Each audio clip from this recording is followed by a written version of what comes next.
I know I said it once before, and I'll say it again. I miss that video intro.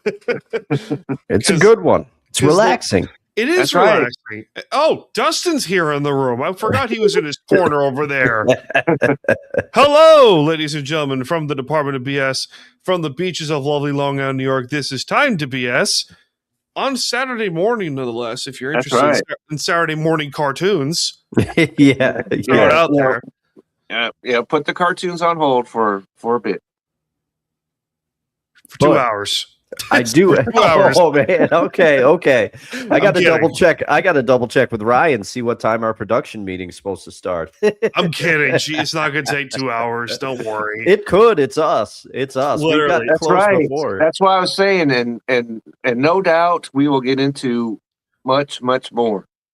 So my name is Dan Cruz, the captain of this fine ship. I'm coming to you from Long Island, New York. Kevin Wilson's coming to you from the great state of Texas. And Dustin Henry of No Credentials Required is coming to you from the capital region of Albany, New York. I almost missed it there, but that's okay. You got it. There we go.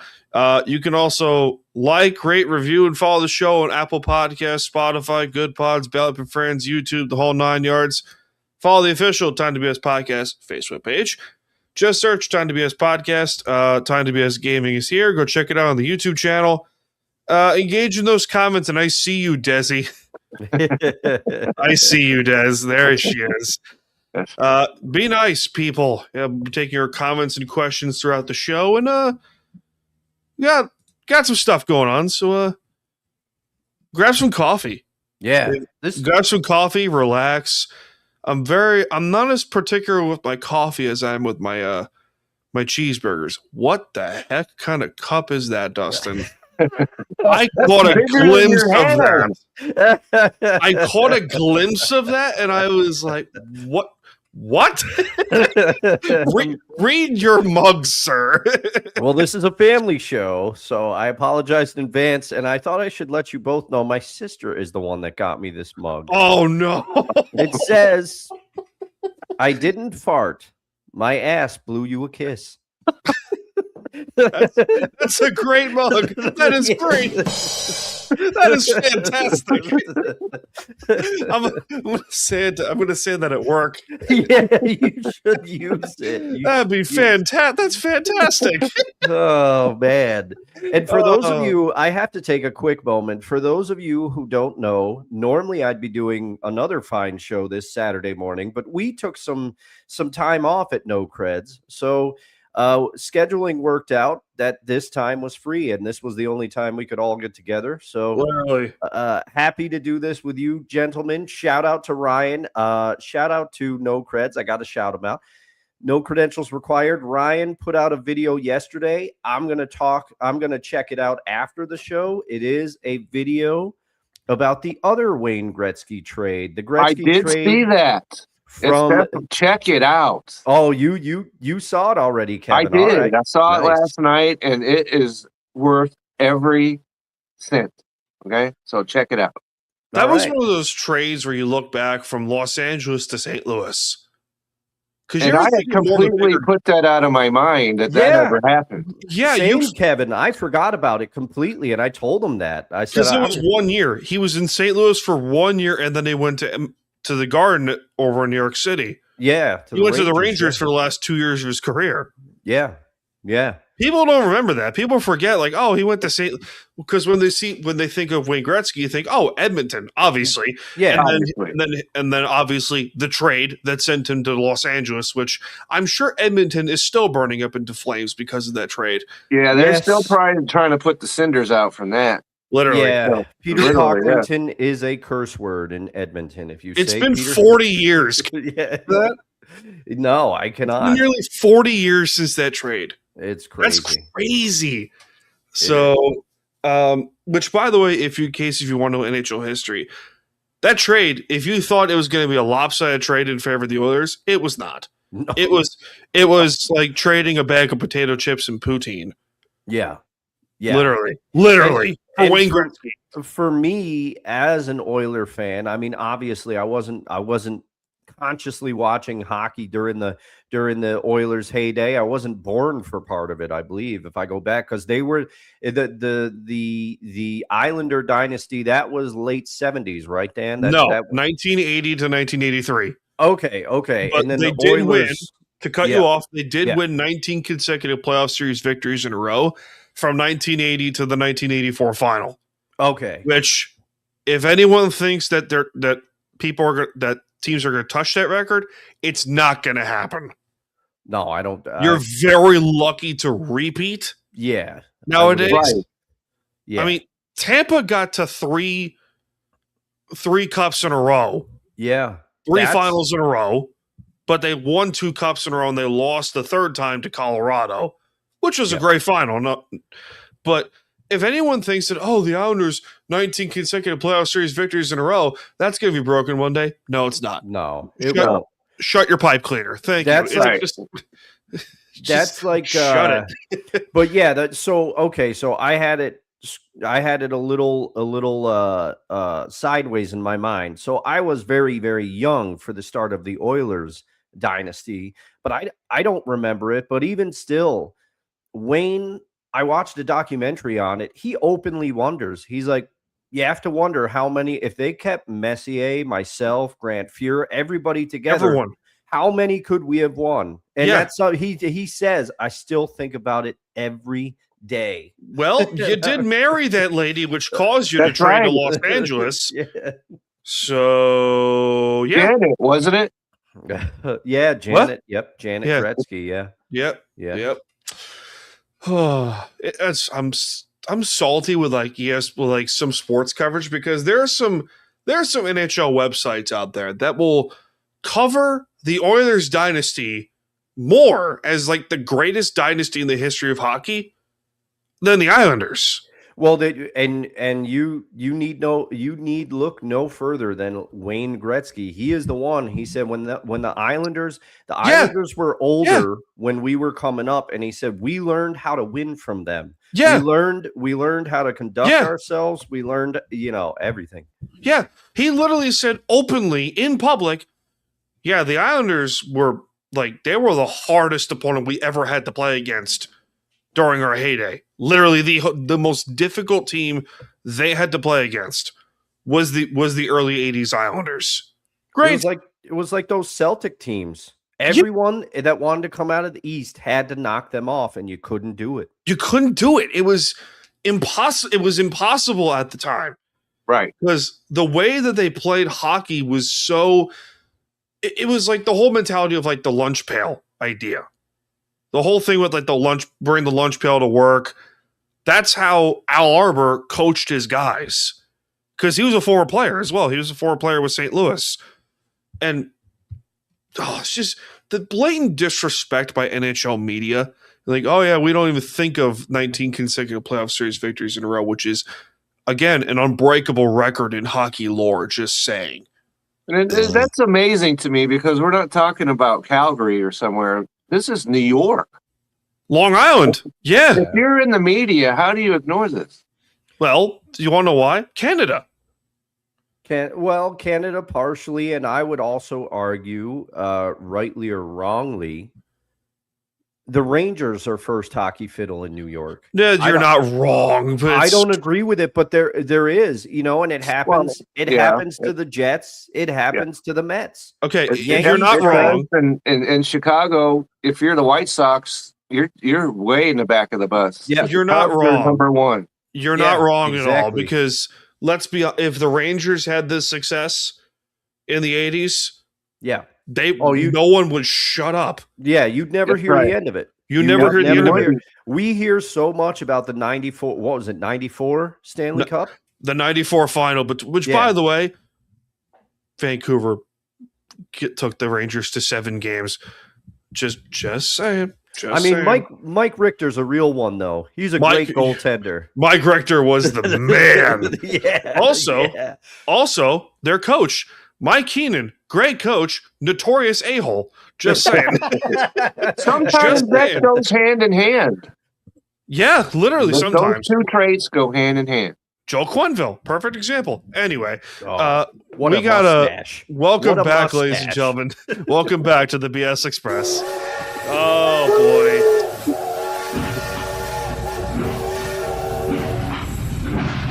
Yep.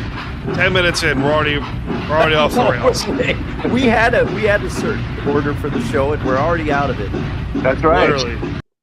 Literally, right? But folks, if you'd like to hear more Islanders knowledge like Dan just bestowed upon you, tune into Isle of BS as well, another That's show right. on this fine network.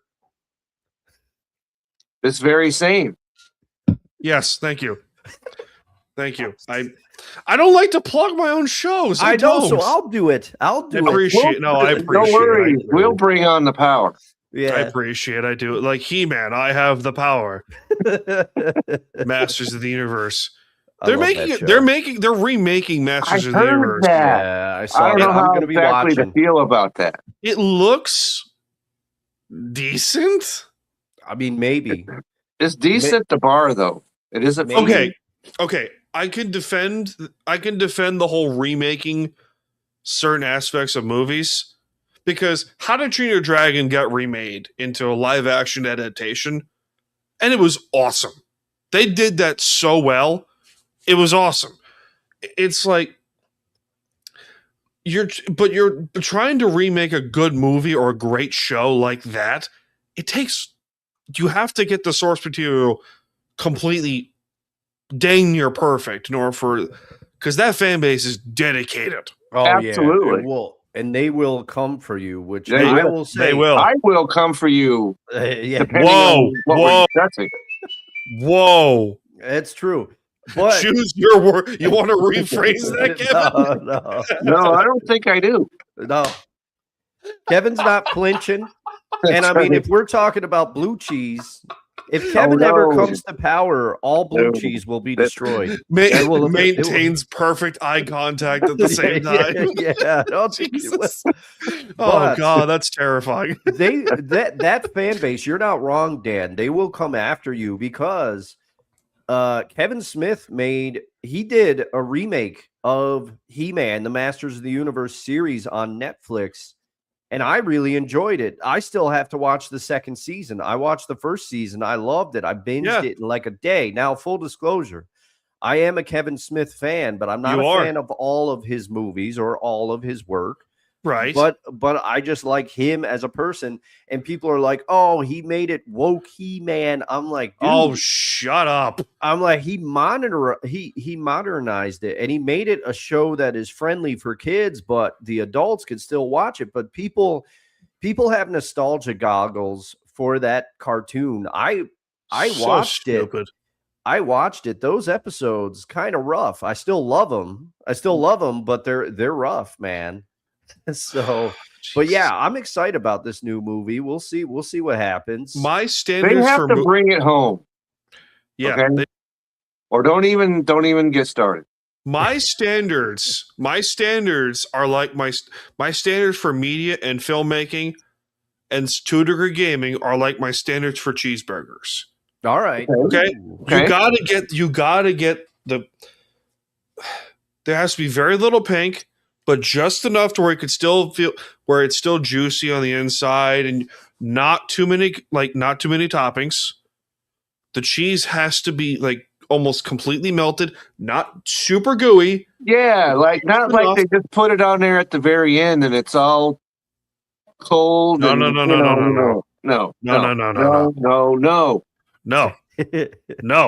We have standards here. That's right. We do. But someone asked me, hey, what's your holy trinity of cheeseburger? I'm like, you asked the right person. Oh, man, okay. So the holy trinity, and you guys may disagree with me on this. Checkers. I can't argue because I haven't been to one because there isn't any around here. Yeah. Have you been to Sonic at all? Yes. Sonic I have, yes. Okay. Checkers and Sonic. And before they got super expensive, Five Guys. Yes. Yeah. You can't go into a Five Guys with less than $30. Literally. Yeah. Like, literally. It's a bag of fries alone costs like $20. Right. And but they're good. They're good. They That's are. the thing. They are. Well, it's kind of because you can put on all these different toppings. So if you walk out there and didn't Yeah. like it, it's pretty much your fault because you put it Yeah. on. I went to Checkers with my fiance the other day, and I asked her, I was like, "Oh, what do you want? You get whatever you want. I don't really care." And she goes, "I just really want a burger with no cheese, just onions, lettuce, a Yeah. little bit of cheese. That's it." I'm like, "Okay, cool. Let's do it." Five Guys is not the place for that. So we go to Checkers, okay? And they're one of the very few places that still have Mr. Pibb here on the island. Okay, Okay. I'm down. Very few locations here Down. on Long Island have Mr. Pibb at their disposal. Okay. But I got the Baconzilla, which was, 2 patties, 2 slices of cheese, bacon, 2 big buns. It was awesome. Okay. And the fries, they're not my favorite fry, but they're a good fry. And then I got myself a Coke Zero because, I can. But Dustin, what is your holy trinity of burgers? Okay, well, like Kevin said, I don't have a Checkers in this region, so I cannot comment on where Checkers would be. I'd love to try. Checkers is rare. I've heard of certainly love that to try place, even though I can't recall ever because I've traveled the country. I don't even know where you'd find one of those. Yeah. They're very small. They're Yeah. very small, but that's like the epitome of, hey, we're going to travel back in time to like the 1960s. Yeah. Literally, that's Checkers.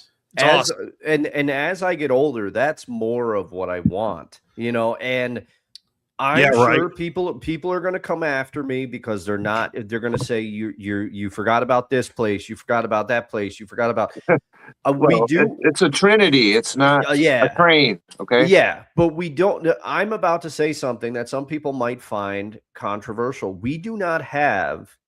We have plenty of chains where you can get a burger in the capital region, but we don't have a lot of people are going to talk about Herbie's burgers. I had them for what I thought you got. They were too expensive and I wasn't blown away. And they do the shoestring fries. I don't want the shoestring fries. No. So Herbie's does not make my list. Okay. And then we got, but Five Guys is my number one. Despite the fact that you have to pay an arm and a leg and a second mortgage to eat there now, you Literally right. It's still good. It's good almost dumb. every time. I have had like one bad Five Guys order, and I've been ordering there for years. Sonic, okay, Dan. I have to say, I have a Sonic around here.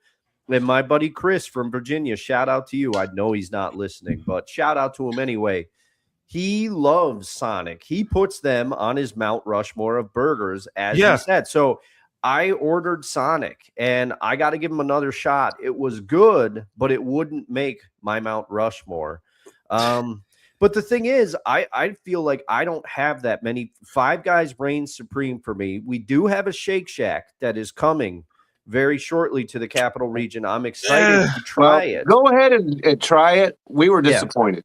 Oh, okay. Shake Shack is hit or miss to me. Yeah. Shake Shack is absolutely the definition of hit or miss. I don't know. It's like, but to me, a good burger is not super dry. No. Like McDonald's. No. I'm sorry, but McDonald's they've gotten better, but majority of my life, their burgers have been dry, cardboard. And I'm sorry. It's like, I can't have that for a burger. I can't. Wendy's fell off the face of the map for me. I've been so disappointed with Wendy's the last couple of weeks, the last couple of years. I've just been so disappointed.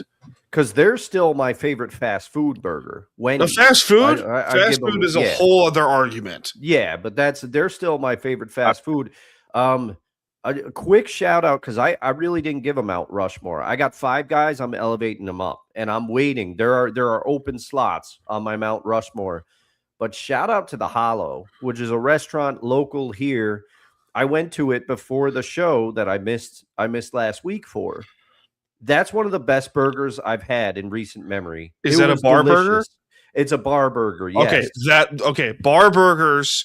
If we're going Mount Rushmore, a bar burger is definitely on the Mount Rushmore. Yeah.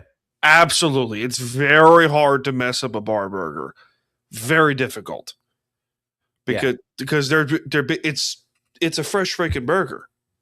It's very hard to mess it up, especially if you got some cheese on there, some caramelized onions, roasted mushrooms on there. That's good. Mm-hmm. That's fantastic. Oh yeah, this burger had mushrooms on it, There we and go. they gave me the option. It was a surf and turf burger. I had shrimp on it too. It was good. Ooh. But here's the thing, and gentlemen, I want your thoughts on this because Okay. what set it off for me, they said, "What kind of cheese do you want on it?" I said, "What kind you got?"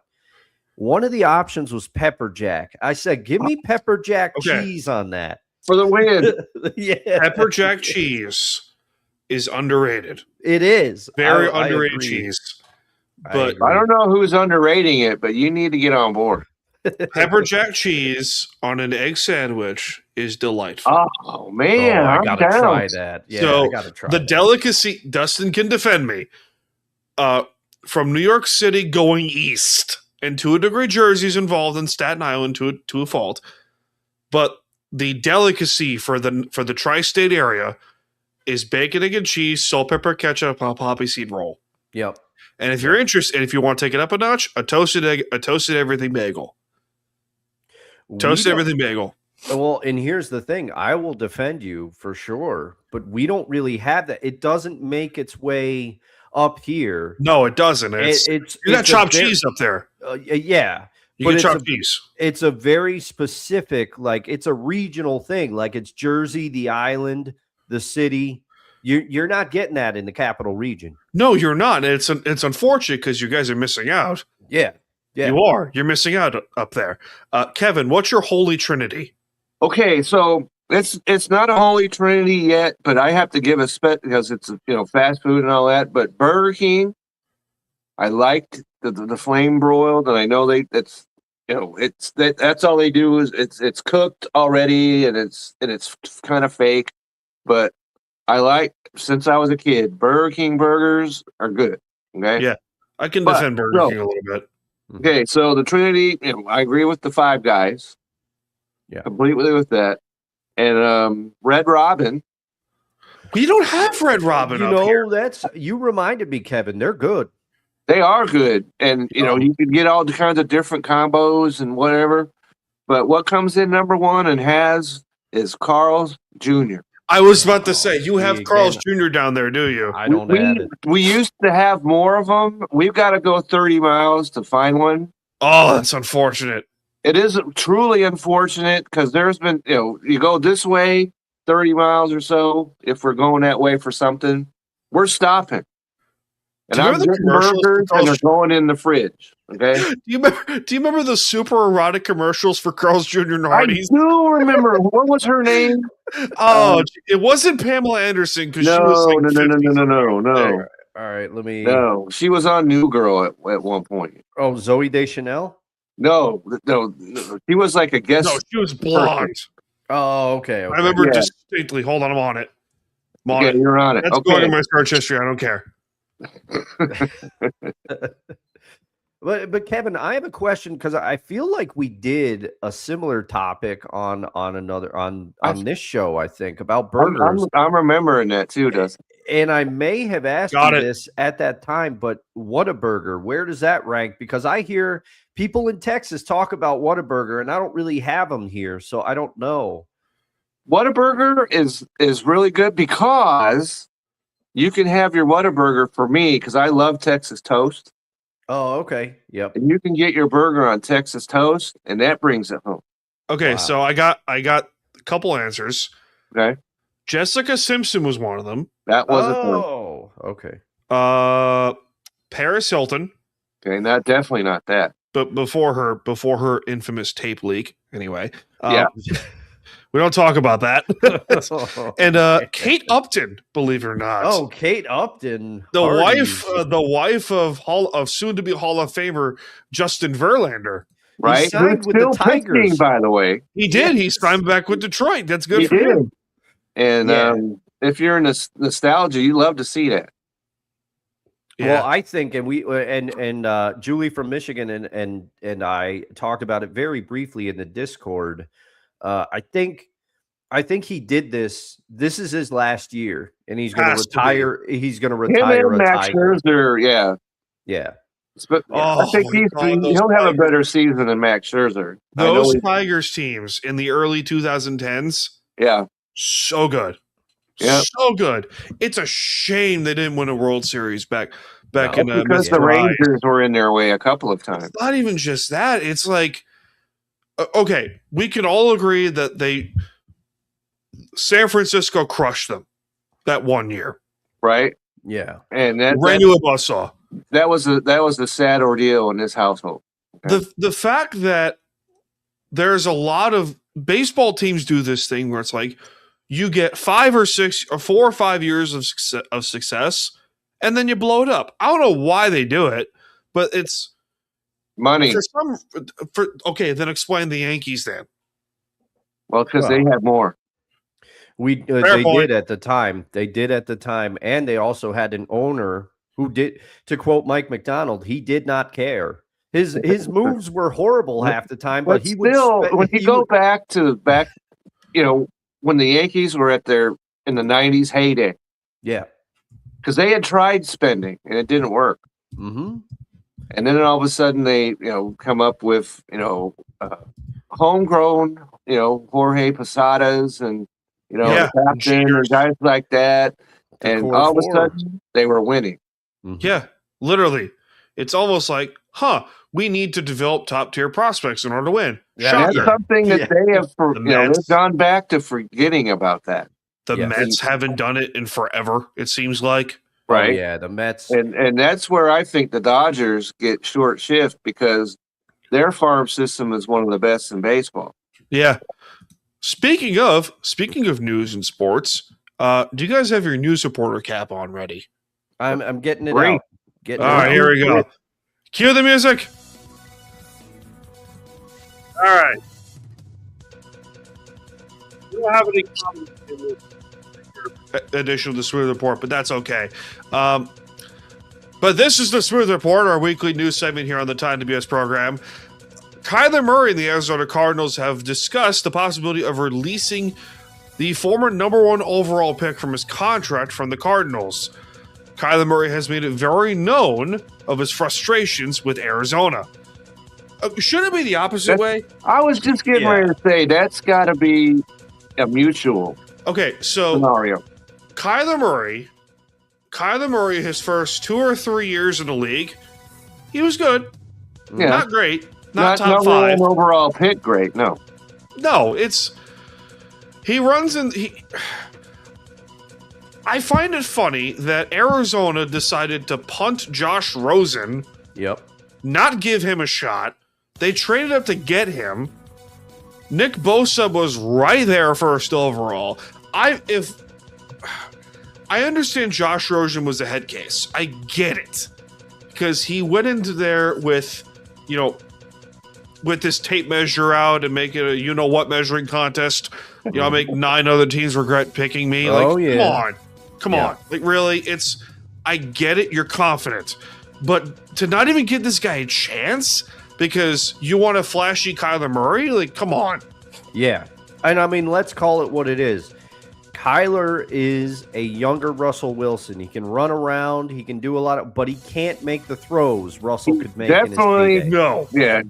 No. Not even close. Yeah. Do you remember Colin Kaepernick? Okay, do you remember Colin Kaepernick before he went AWOL?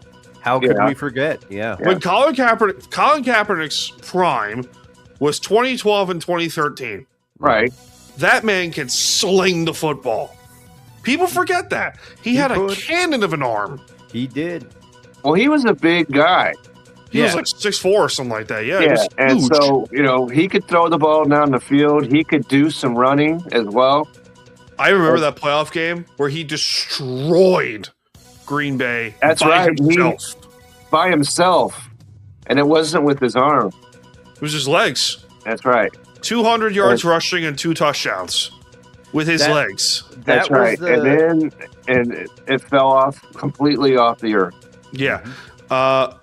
Cuts are underway in the National Football League. The Tennessee Titans released 3 more players including Lloyd Cushenberry, to have a total of over $100 million in cap space. That's an interesting situation in Nashville.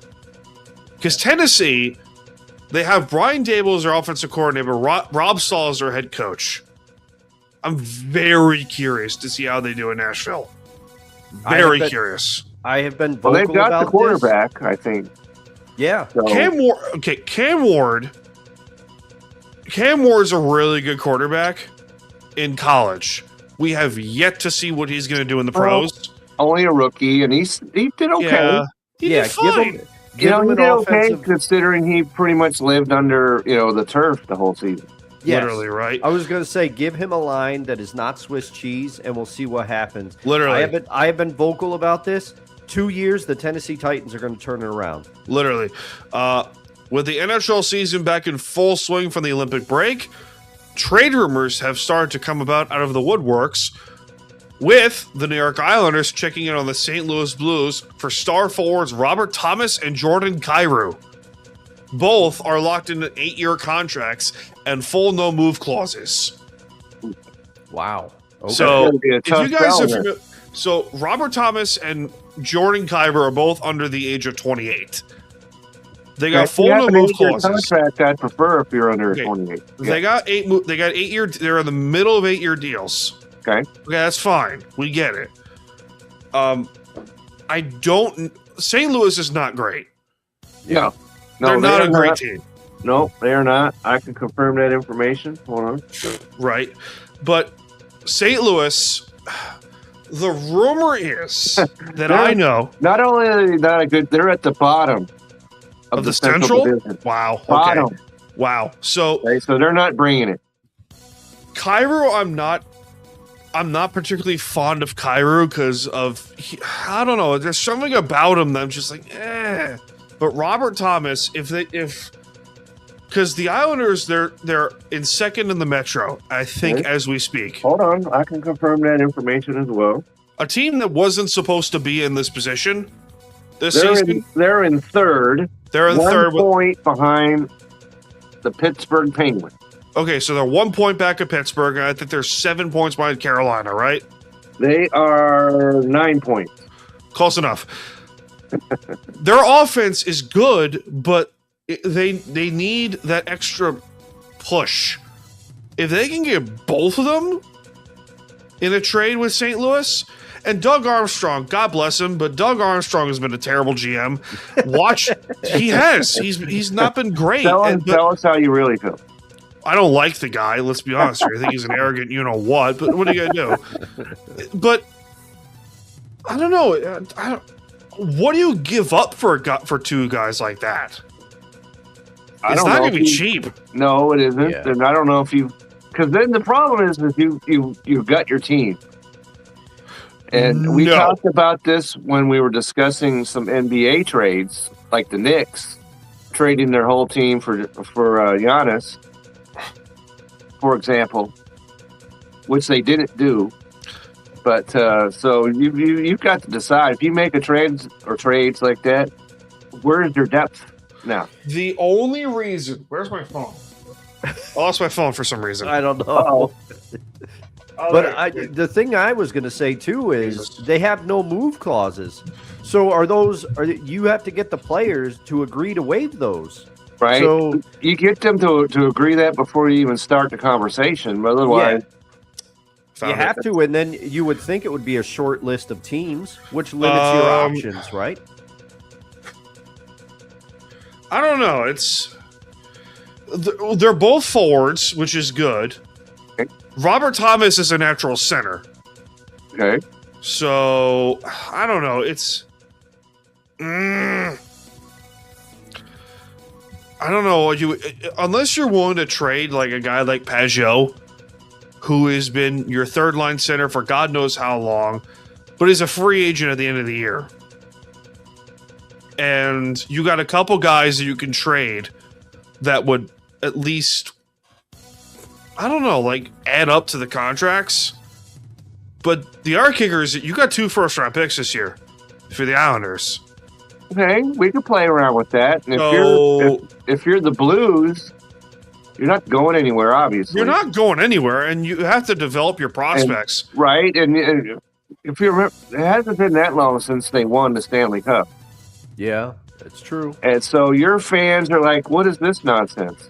Well, The Gloria years. And gentlemen, and we'll get to it because of the Olympics, but Hellenbuck is the goaltender for the Blues, is he not? no, that's Jordan Bennington. Oh, Binnington, that's Jordan right. the Bennington was Canadian. on the wrong Yes. side of that. Yes, So- that's right. Bennington, Okay.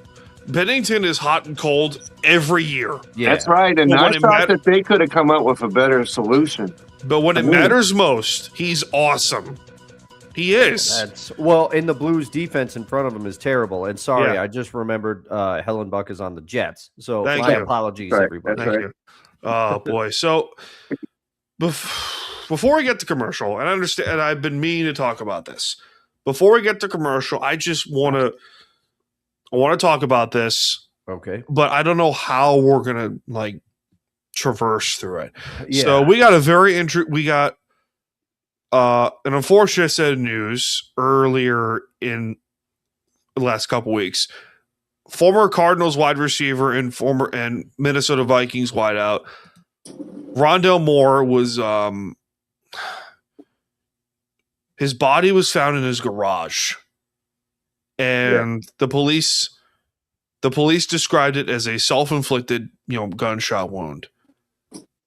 And there's been a lot of outcry going on about the mental health of football players. Going back to the days of the CTE scandal and the CTE court case, right, with the National Football League back 15 years ago.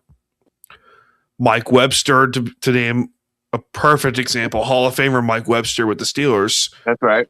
Perfect. Antonio Brown, Aaron Hernandez. I'm telling you right now, and two thoughts are, this is going to lead to a very interesting court case if they go through the autopsy and they find something that leads to developing CTE. But the other thing is, check on your people, man. Check them. Yeah. Check on your people, please. And if you're in a situation where you find yourself going down that road, please ask for some help. Hell, reach out to our DMs. We don't Reach freaking out care. to- Seriously. Someone, and this is just not football, because we talk about music a lot, and one of my favorite groups of all time is Boston, and Brad Delp killed himself in a very unique way. So if you're, please ask for some help.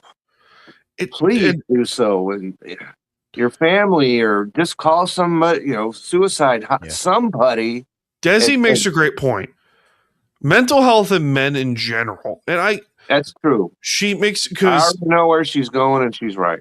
She makes a great point, and Des, don't make me cry. Come on now, because you guys go to war every day, and society says you have to take it and keep it inside. Come on, she's not wrong. And it's unfortunate because, we're always told the expression is be a man up, the whole 9 yards. But then after a while, you lose sight of what your purpose in life really is. And I get it. I'd be the first person to tell you this. That sometimes you just want to go sit in a corner, plug in your headphones and just listen to music and have a cigar, glass of whiskey, whatever, just decompress for a few hours. Which is totally legitimate. Which is fine. Yeah. But then there comes a point where those thoughts get too great. Yeah, that's right. And if you don't come out of that spiral, raise your hand. Please, I need help. Yeah, literally. Yeah. We joke about a lot of things here and there. There comes a point where the joking stops. And us as we're just fans. We're fans, and we're three dipwads in front of a microphone that just decide to talk about whatever. Right. Yeah. That's fine. But at the end of the day, life is precious. you know? And there's It a is. lot of Nimrods on Twitter that will, the armchair general managers that will scream off the mountaintops, you need to catch that football, you need to do this, you need to do that, and they're 600 pounds in front of their mic, in front of a computer, telling people how to live their life. You're serious, right?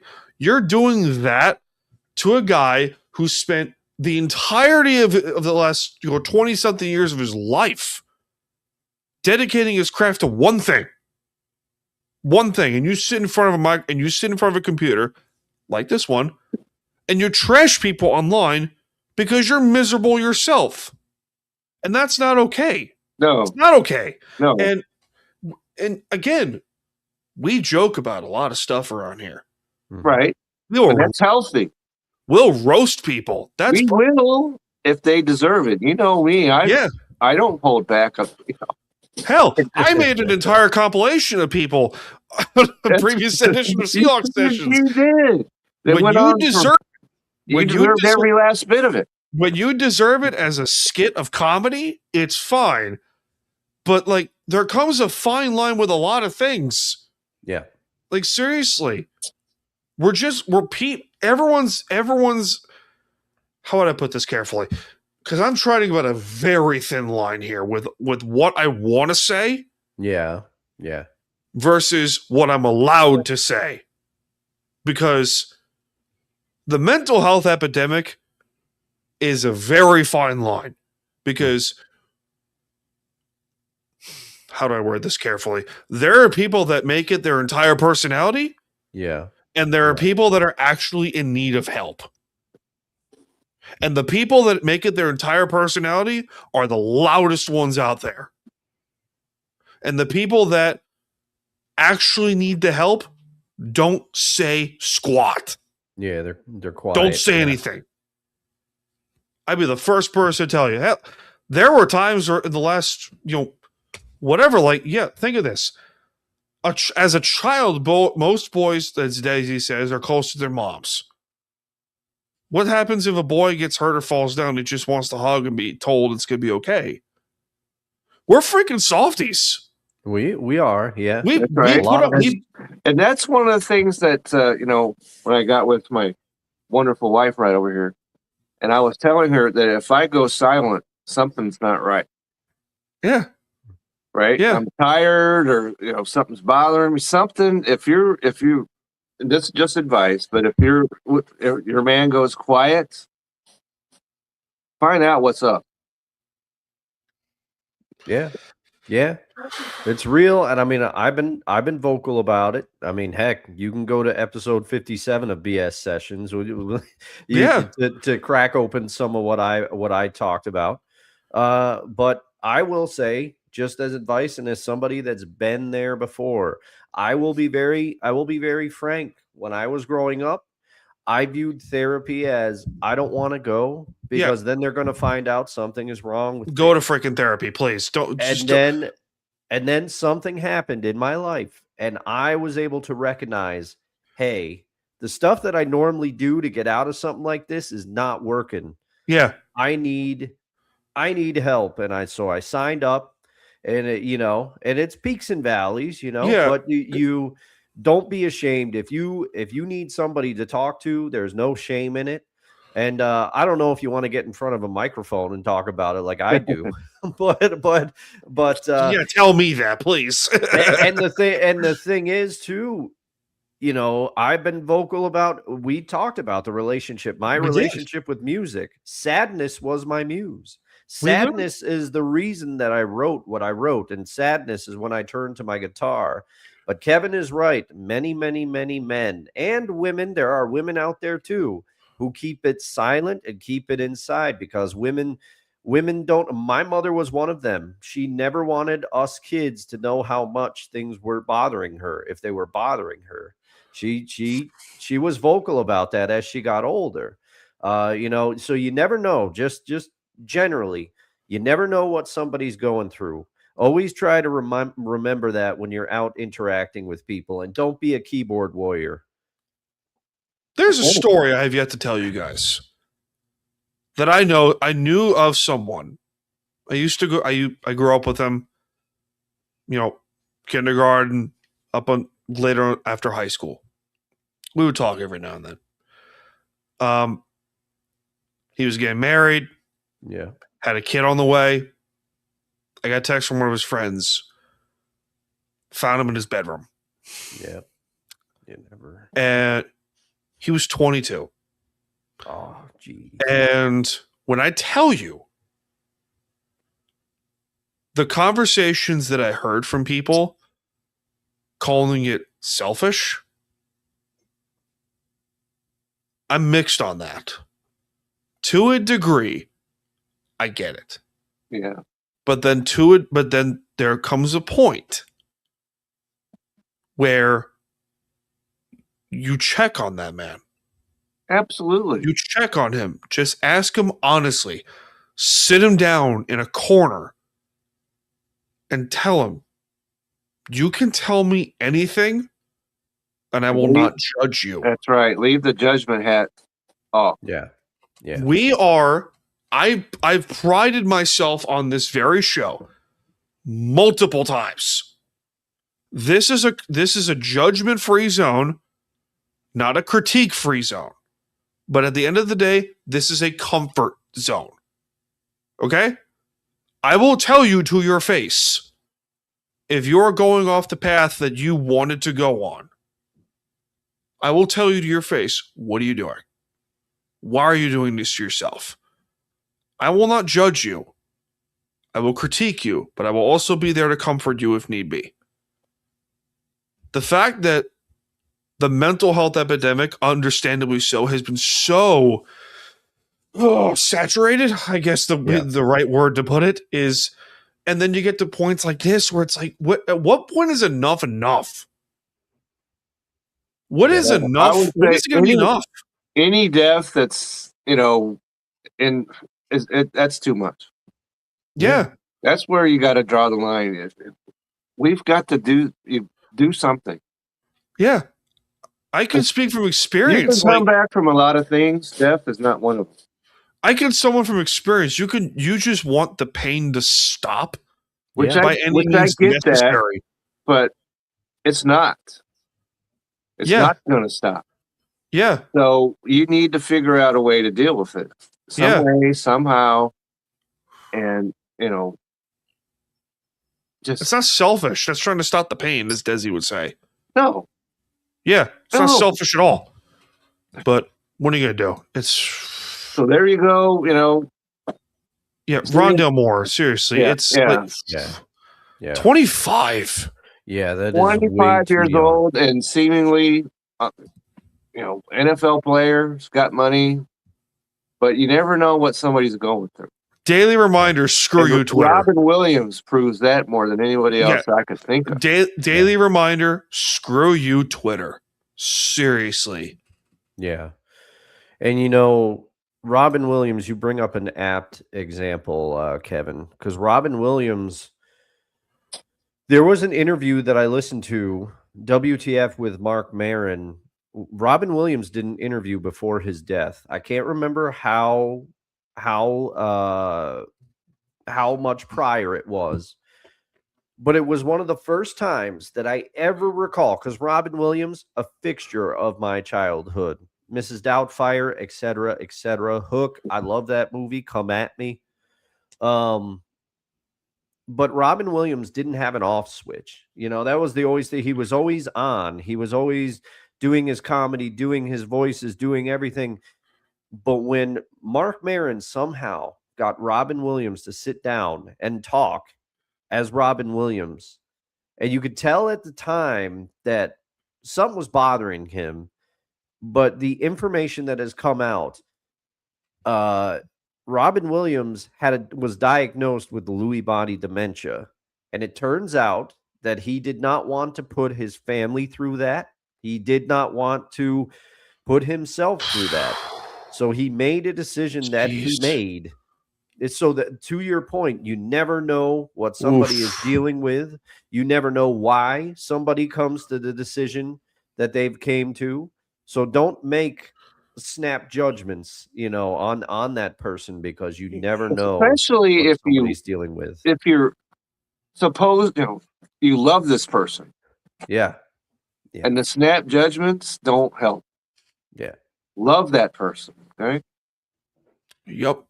What are you Or gonna do? if you're the person, love yourself enough to get some help. Yeah. Just stay another day, man. Just even if it's just one more day and give that day a chance. Yep. The Or sun will come multiple up chances. tomorrow. Yeah. It will. Literally, it will one day. So with that being said, we gotta go commercial because this has been a deep turn real freaking fast. We'll be right back, guys, after a word from one of our sponsors. This show ain't free, so time for some ads.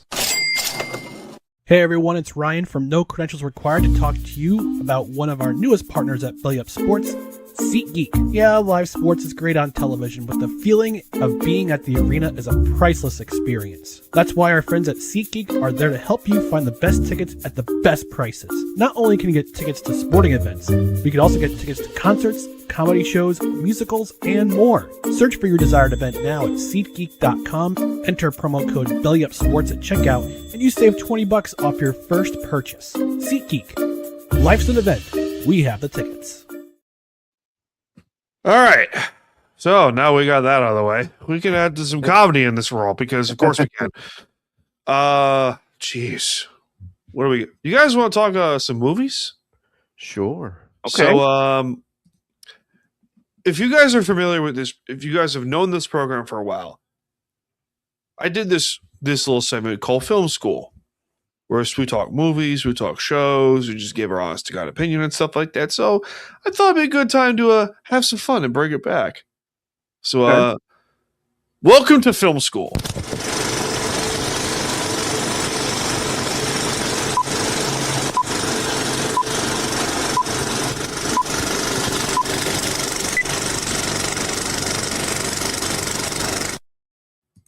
I might have to update that. I liked it. I liked it. I It's might good. have to update that a little bit, but we'll figure that out. So Maybe just a little shorter.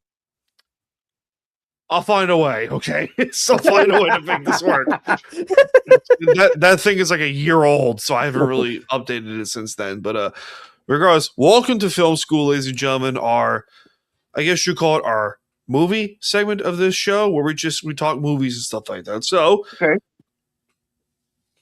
in our Patreon exclusive group chat, Okay. that we've talked about multiple times on this program, we'll talk about random things, and one of those topics was Star Wars, because we're all Star Wars fans here. We can all confirm this information, right? Yes. I believe that was my exact comment. Yeah, it was. I'm stealing it. So, this edition is Star Wars, Disney versus Lucasfilm. The first movie that came to my mind with this topic was Solo, a Star Wars story. Oh, all right. So, if you are unfamiliar with this movie, don't watch it if you love Star Wars. Okay. I like where we're headed already. Absolutely love Star Wars. We're talking like the first 6 movies, maybe the actual story of Star Wars, from like you can add the sequels in there, debatable. Do not watch this movie if you are a fan of filmmaking. Do not watch this film if you are a diehard fan of Star Wars. Especially that. I can tell you from personal experience, this was probably the worst Star Wars project I've ever seen. Ooh, okay. And okay. That's saying something. And I have seen the Acolyte. There is some credit I can give to the Acolyte. That was bad. I haven't That seen was that. don't watch it. Don't watch that show. Acolyte, I wouldn't go there either. Don't watch it. But the acting was bad. The writing was bad. The only saving grace was Emilia Clarke, who's hot. Let's be real. True. She is. True. Okay. You can't the replace bar? the mother. You cannot defend the mother of dragons. Let's be real here. Yeah, come on. Daenerys and I. Daenerys I would- Targaryen, the first named destroyer of worlds. Literally. I would go. Breaker of chains. Come on. I would go to the club with her anytime, and I hate Amen going to to that. the club. I hate going to the club. I hate the club too, but that's a club that I will be a part of. Absolutely. Yes. absolutely defend that or Jennifer Lawrence. Oh, for sure, yeah. Jennifer Lawrence. Me and my fiance have both agreed on that, so we're good in this. We're good in this household. So anyway, oh man, unless we're talking about Mystique, and then Rebecca Romaine takes first place. all right. Okay, I that's can fine. get with That's you on fine. that one, Kevin. That's a good one. That's a good one. But the other, if you have not seen this movie, stay till the end, because the end of the movie is the saving grace. Darth Maul makes a return. He does. Which, by the way, if you are probably wondering, why the hell is Darth Maul in this show? Wasn't he dead? Well, if you have seen the Clone Wars, thank you, sir. The entirety of that series, all 8.5 seasons of that show, you will know Darth Maul makes a return in that show. Yeah. He literally stays alive by the courtesy of his insanity and rage, which if you need to get a clear understanding of how writing makes no sense, watch Star Wars, please. This writing makes no sense in Star Wars, but here we are. But Darth Maul makes a return, and he sounds awesome and looks awesome. Yeah. But other than that, this film sucked. So here's the thing, and I'm excited that you started at Solo, a Star Wars story. Now, to slightly defend this film, and I'm not going to do it, but this movie started out with a different director, and then that director exited the project for reasons that I cannot remember. So Ron Howard this film was put in his lap, and they were just like, finish it. So Ron Howard had to pick up the pieces. Ron Howard, I like him as a director. I like a lot of his movies. I think he's good as a director. Does he make the best movies, the most artistic movies? No. But Cinderella Man, that is a great film. That is a Ron Howard film. That is one of my examples I use when I extol the virtues of Ron Howard. So I argue that if you had not attached this movie to Star Wars at all, and you just made it a train heist movie, could have been cool. Fine. Because that whole train heist scene, I was like, okay, we're doing something with this. But they put all the Star Warsy around it, and then they tried to just button everything up, because that's the way Disney has to do it. Everything. Lucas did it too. We'll get to him later, but man, you are right. This is one of the worst Star Wars projects out there. I still say Episode 2, Attack of the Clones, is worse. Whoa. I would say the whole thing started sliding off the mountain when they Jar Jar? Yes. Thank you. That's where it started. Go away, meatwad. That was Jar Jar. No. That was Jar Jar too. Bad.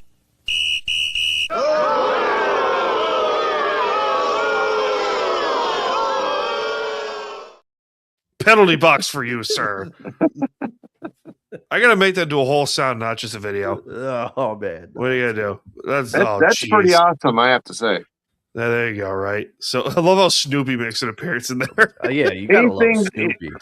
Anything Snoopy, is top rate. So literally right. So I don't know. It's I enjoyed Attack of the Clones to a degree. Well, here's going to be the crux of maybe a little bit of my argument, because I am a little bit of a defender of the prequels, only in the fact that those movies, when the first one came out, I was like a senior in high school. Darth Maul was awesome. Yes, he was. But what was your age when you saw the prequels, Dan? So Phantom Menace I saw later in life. Okay. I saw when I was like 8 or 9 years old. Mm-hmm. But I knew of Revenge of the Sith, and I still love Revenge of the Sith. That's still my favorite of the franchise. Okay, see, it's still my favorite. This is supporting my argument, because to me that is my favorite of the prequels. However, Dan, you were significantly younger when those movies came out. Those movies were made for you. Those movies were not made for people like Kevin and I who were older. Correct. That was my one of the biggest problems I had, because the ones back were not that way. In the 70s and the 80s, yeah, absolutely, yeah. Right? Completely agree with you on that. Yeah. But I think part of the reason that people are such defenders of the original movies, and they should be, they're great movies. But the thing is, I was born the year that Return of the Jedi came out. So I didn't see them in theaters, any of that stuff. But what they were an integral part to my childhood. In the 90s, those movies were replayed every holiday season. So they became a integral part of my Christmases growing up and my best friend growing up. Shout out to the Millers for the second consecutive week. They were like my second family. Shout out to you, Pat, if you're watching. They got me into Star Wars, and I entered that universe as a kid. That's the perfect age to hit those movies. What my argument is, and let me know if you all agree, and then I'll stop monopolizing the mic.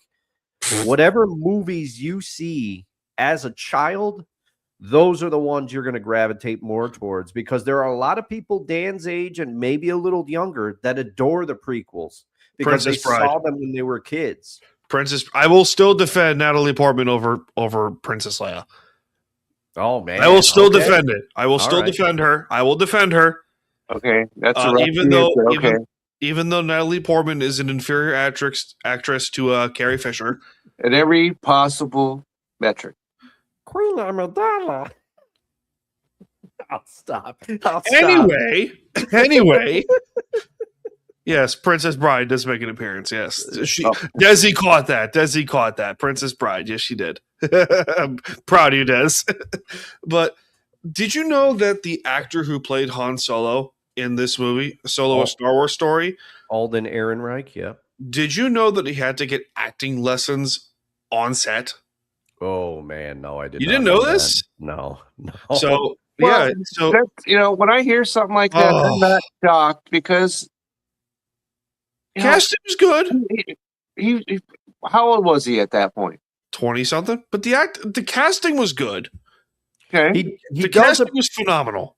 He does a decent Harrison Ford impression, because that's what he's trying to do. Yeah, he's trying to do a younger Harrison Ford. Understand. Yeah. But Woody Harrelson's in there. If you're trying to do that, you're at a disadvantage already. But Woody Harrelson's in this. Let's be honest about this. Woody Harrelson's in this. Amelia Clark's in this. Sam Witwer is in this world. He plays Darth Maul. You also get Chewbacca.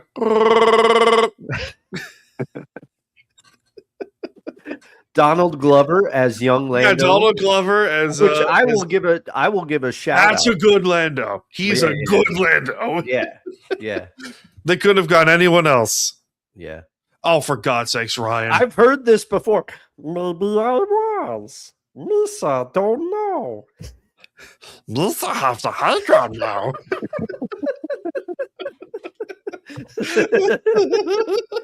Oh man. Misa won with the dark side. Wow. And you're waiting for that moment where we're officially off the rails. I believe this is it. Whoa. Oh man. Ryan liked A Star Wars Story. Okay. Right. That's okay. Fine. I will talk to him about this. You go sit in your corner then, Ryan. So you go do that. That's fine. We will not judge you. We will only critique, not judge. It's fine.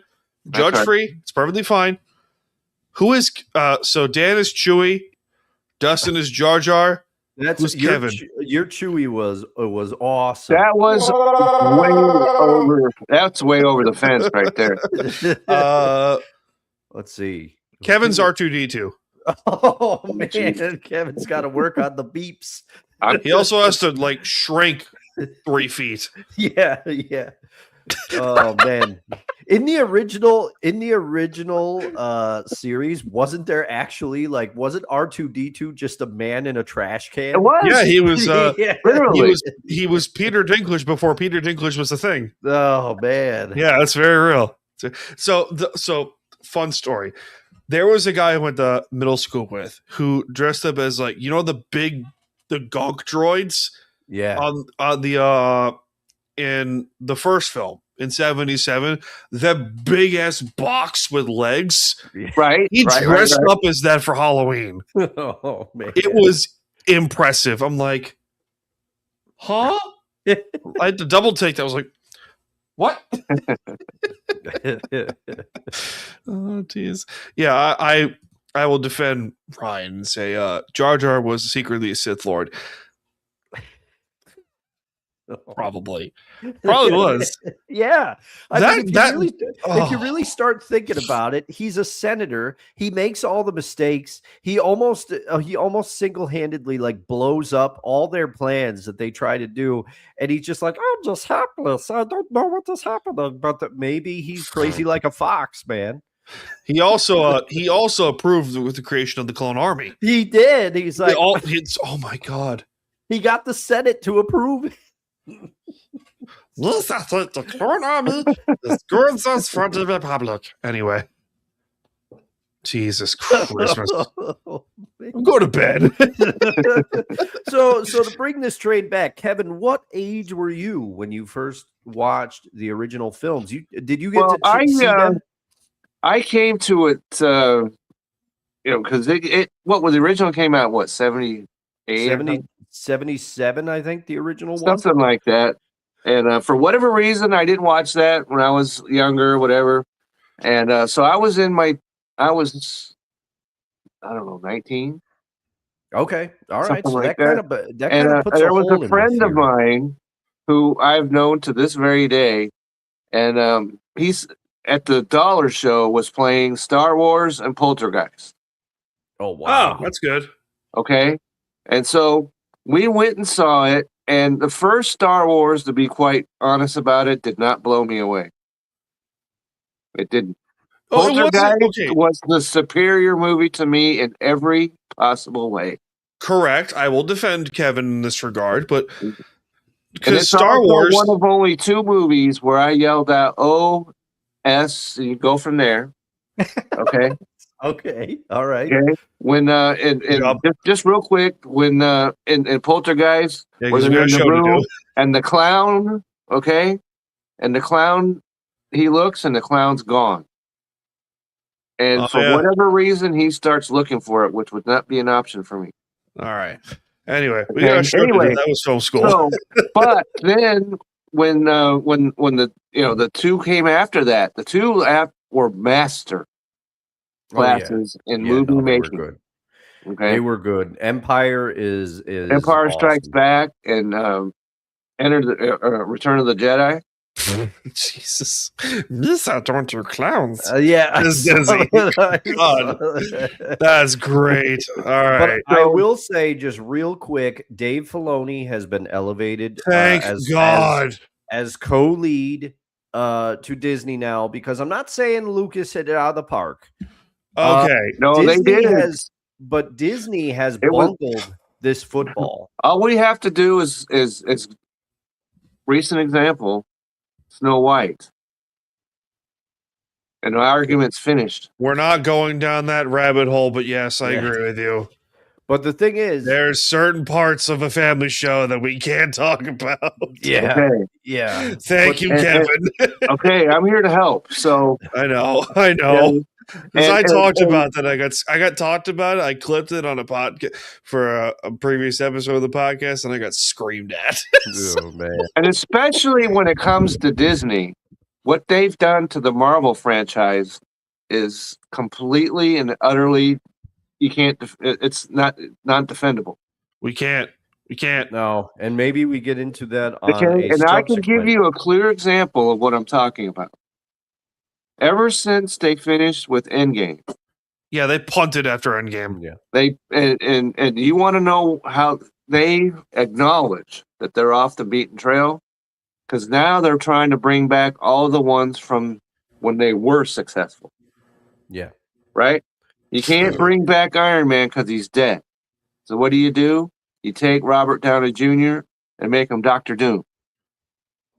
And you See- bring back Chris Evans, and you bring back Thor, and you bring back Wolverine, and all these guys that are like, 2 years away from retiring, Social Security. I will defend Doomsday for one reason. The Russo brothers are directing this film. Okay, And they have a history of but I'm saying what I'm doing great saying is things. that this is a free admission on their part that they really screwed up. Yeah, they did. I'll Which agree is, with. I'll Because give them they credit. have to They bring back accepted their guys mistakes. from the original, right? And it seems like things are turning around just a little bit because the Fantastic Four movie, the last one, I was did good. like. It's good. Okay. It's good. And they needed, because the one that came before that should have been, just doused in flames and Thunderbolts? right. No. I'm talking about the Fantastic Four movie. With Chris Evans as Human Torch. Yes, I understand. No. Or the one after that. No. The one that came after that. Oh, that one? Oh, we don't talk about that one. Okay, because it should have been doused in gasoline right from the start. For God's sakes. I feel like Kevin secretly has like torture chambers in his house. Oh man. He probably has some ideas. So I'm a little encouraged about what's to come this year when it comes to Marvel. I have a question for you Because guys. they've been absolutely disappointing over the last 4 years now or so, 5, whatever it is. Speaking of disappointment and losing your mind and dousing everything in flames, do you guys want to talk about the Olympics? Okay. Sure. Have you seen or more more amply, how about the post-Olympics? Yeah. Time out. Have you guys seen Canada Twitter? They I've are seen so some. You don't have to go to salty. Canada Twitter. It's out in the open. So I understand why the Canadian fan bases are losing their ever-loving minds. Because they've been on top for so long and finally it comes crashing down. Which it has to happen at some point. To the United States, who hasn't won a gold medal since the Miracle on Ice in 1980. Okay, cool. That's awesome. Here's where you lose the high ground, to quote Star Wars, is where you start going after people and making it personal. Right. Over a sporting event. And if you're on the wrong side of any argument when you start talking about, but we're the better team. Because, and don't get me wrong, I understand. I get it where you're coming from as a fan. I get it. However, there is a fine line where you're saying all sorts of heinous things. Like, I hope, choose my words carefully here, I hope another 9/11 happens to you for the United States over a sporting event? That's crazy. Whoever put Someone that, actually said that. That's nuts. There comes a point. Like, listen, I understand You're hockey's divorced religion. from the family if you say something like that. Hold on. I understand hockey's religion up in Canada. But I understand that. But come on. The moral high ground has fallen below you from beneath your feet after that case. Like, seriously, like, grow up, people. Yes. It's sports, okay? It's sports, and you would think that, them winning the silver was like they finished in 28th place or something. Like, your expectations are that high. Like, wow, you must have had a phenomenal childhood then. Oh man! Well, you know what? Probably not, because expectations. Kevin, trust me, I'm more than capable of being the a-hole in this room if need be. Because my rule has always been, if you're an a-hole to me, I am just as capable of being one to you right back. I can bring it. I know you can. Okay. I know you can, but there comes a fine line we need to cross. We do not cross here. That's right. Mr. Wilson. That's right. And I'm not doing that. Don't be Dennis the Menace here, Mr. Wilson, please. And I will say to give so to credit a Canadian and someone who is a member of our fine network here. Right. Yes. He was on our show. I saw that for the Olympic hockey coverage, for the championship game, the gold medal game, championship game. Close enough. And he said I think the Canadian team has more talent on the top lines, but as far as depth, I think the U.S. team is deeper, and I think this is the year that they get us. And the thing is, Ryan and I, after we did a reaction to the game, which I saw too, by the way. Thank you. We said immediately, Canada outplayed us straight up. They were the better team. They did. However, for Nathan McKinnon to say that and completely discount, because there's two areas, and I'm sorry if I'm repeating myself. He whiffed on that shot, by the way. Yes, he whiffed. I can't believe he whiffed on that. And also, there's two areas where the U.S. was better that day. On the penalty kill, because the Canadians couldn't put the puck in the net when they had a 3-on-5 advantage, and the U.S. went 17 for 17 throughout the Olympic tournament on the penalty kill. Their penalty kill was amazing. And also, Connor Hellenbuck stood on his head in that game. Well, Destin, that's where I want to concentrate. Because in hockey, if you have the best goalie, then because we can look at the Stanley Cup history, the LA Kings won a Stanley Cup. Jonathan Quick. Jonathan Quick was the best goalie in the land. Planet. Right? Planet. Yeah. And the Kings, if you'll remember, were the 8th seed. Yeah. Upset the President's Trophy winners in Vancouver the first round. Right. And they went all the way and won the Stanley Cup. Why? Because Jonathan Quick could start every single game. Yeah, out of his mind. Game, and so I'm not trying. I don't want to hear about who is the best team. Who cares? Yeah, scoreboard, and scoreboard, scoreboard. Canada, please just grow up. It's a freaking sporting event. Yeah, and you couldn't solve the goaltender. Okay, couldn't solve him. No, couldn't, not at all. Yeah. So shut it. We got Canada. Shut it. Yeah, please just go sit in the corner, rethink that's your right. decision. Please. That's what we were talking about early. Sitting in the corner, turn the lights off. And probably listen to Metallica's "Fade to Black" while you're at it. Oh man, because that's a great song. Okay, it is a good one. That's a great song. And here's the thing. I just want to say to people, whether you're from the U.S. and you are celebrating the win, or you're from Canada and you are mourning the win. Just don't say ridiculous things on social media. Yeah, please. Because it was a game. They don't ever go away. Yeah. Yeah. And that's something that people should have learned years and years and years and years ago. Because if you're public, just like we are, and you say something, it never, ever gets deleted. Yep. What you have done has made God very unhappy. So before you hit the send button, you might want to think about what it is you just said, because I've done that. Whoa, I'm ready to go to town on whatever subject it is, and I'm looking at it. I'm like, well, I don't know if I want to do that. Yeah, rethink your life hit the decisions. Back button and rethink your strategy. And the Undertaker enters. There we go. There we go. Did you guys? No, you guys won't get this reference. Never mind. We got. Oh man, I have it's wrestling related. Don't worry about it. It's fine, but it's if it's older, I'll get it. Well, the Undertaker has been retired for a few years now from in-ring competition. He's still like the ambassador of WWE, here and there. And do you guys remember the former president of the Pro Football Hall of Fame, David Baker? Yes. How he would go to people's houses, right? People's houses, like the inductees' houses, and knock on them for the Hall of Fame. Yeah, he did that up until the day he retired, which was awesome.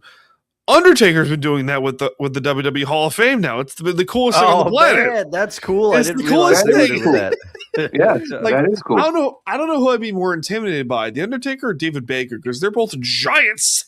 Yeah, no, and I'm about to make a terrible joke, but they never. Okay, first off, I want to say I am not putting Bill Goldberg on the same caliber as the Undertaker. No. But can you imagine? He's not even close. But can you imagine if Goldberg did that job? He knocked on the door and he just said, "You're next." Can you imagine? Like a Hall of No, Fame it'd be the jacket. funniest thing in the world. It'd be the funniest thing in the world. If before Goldberg got into the Hall of Fame, that Bret Hart knocked on his door. Oh, that would never happen. If you That get would that never reference, happen. if you get that joke, you're awesome. No, that would never happen. Do you guys want to see the ring time video that I had for wrestling? Sure. Oh, geez. So this is one of my favorite things. All right, ring time. I remember seeing that. Okay. That was cool. That. That was fun. So that was a fun thing we did Yeah. for wrestling. It was. We might bring that back down the road and have myself handle that. Yeah. No. If you're going older stuff, I could step in there and swing. But the current product, I Current product, I got you guys on. That's no big deal. But we'll figure that out. We'll figure that out eventually. But Adam Silver. Oh no. So, did you guys see the board of governors meeting for the NBA? I did not. Kevin, I did not. I heard about it afterwards. So Kevin, who's the worst commissioner in sports right now? Guys, who's the worst commissioner in sports? Because we just talked about hockey, and Gary Bettman was complete and utter in the gutter. Gary Bettman has redeemed himself. That's what I'm getting ready to say, though. Yeah. He has brought that sport from absolute extinction. Thank God. Okay. Seriously. Because hockey rules. Okay.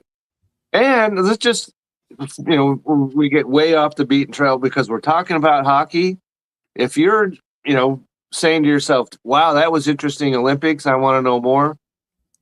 There are 2 games today on ABC. Yay. Okay. I just want to throw that in there. Yay. One with the Pittsburgh Penguins. Which, Puck. Yay for us here. Okay. Puck. Okay. Let me, because I wrote this down. Pittsburgh and the New York Rangers. Okay. At 12:30 your time. Yeah. And then later it's Boston and the Philadelphia Flyers at 3 o'clock Eastern on ABC. So, and then tomorrow, once again, Pittsburgh Penguins once again, okay, are playing at home against Vegas on TNT. There's a 6:30 game that has been on my eyes for quite the last 2 weeks. Okay, I'll tell you why. because I have it wrote down. On your eyes. The defending champion Florida Panthers, who I wrote an article, by the way. Who are they playing, Kevin? Who are they playing? Okay, they're playing the New York Islanders on ESPN tomorrow. ESPN. So if you're late, because I was late to the hockey, the whole hockey thing, because I was like, hockey blows for most of my life. I have an important piece of information for tomorrow, by the way. Okay, but now I'm on board with the whole hockey, excursion.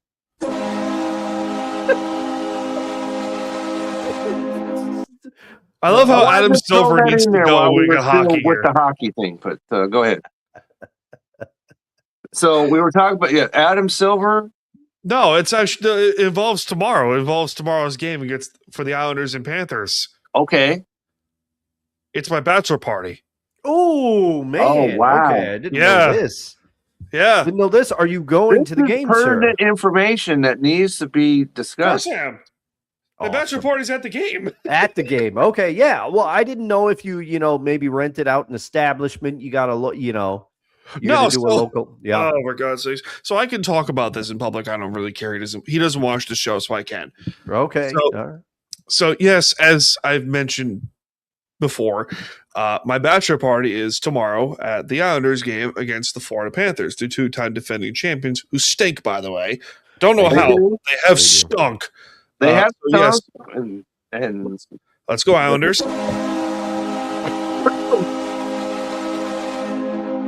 Kevin's so annoyed. That horn. I'm not annoyed. I love that horn. What are you talking about?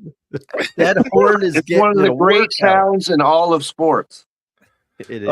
So the best man at my wedding, he tried very hard to get like box seats and stuff like that, but he basically BS'd his way for a year and a half, and that never really happened. So yeah, he tried to BS my bachelor party. Yeah.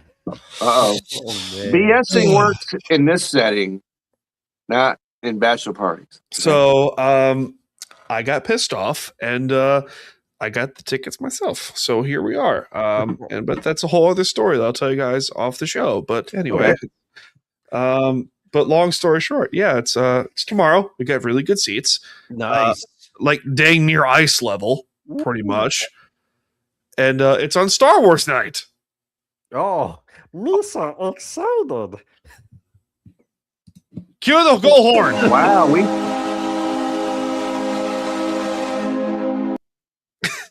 Oh man, I love that stupid horn. it's a great horn. that just brings it home right there. Yeah, That's a awesome. train horn, by the way, for those wondering. For the Islanders, I think it was a boat horn or a train horn. Oh, okay. I'm assuming it's a boat horn. Either way, it brings it. Yeah. Did you know they actually they changed it 1 year for like 2 weeks? No, I did not know that. So back when the Islanders were at the Barclays Center, that crap hole, Right. that was Barclays Center, they changed it to sound like a high-pitched subway horn. Oh no, Terrible. no, we don't need that. No. Terrible. So it was bad. It was not good. But yeah, we have this one now, and it's fantastic.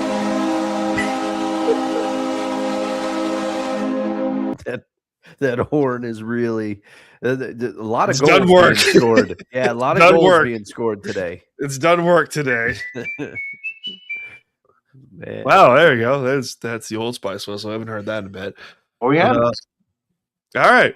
I love the hockey detour, but real quick, Yeah, screw Adam Silver, by the way. I would argue that Rob Manfred is the worst commissioner in sports right now. Manfred's really bad, but oh my god. Do you guys want to get to baseball? Because I have a question for you guys. Because there's some news that's been going on. Because the salary cap and the salary floor have been a topic of discussion with the CBA and with the CBA negotiations going on, right, Kevin? Correct. So, Well, did you the see that there was salary floor is what seems to be being forgotten. did in you this guys entire see? conversation? Did you guys see the potential salary floor? No, I haven't seen the I proposal. did. No. What is it, Kevin? Well, that was information I did not right now, I'm on unfortunately. it. I'm on it. We have the interwebs for these. I'm on it. I don't So know gotta why go on I there. said these instead of this. I do have the Please. salary cap coming up for the NFL season. If you're All right. interested in that, From Joel Heyman.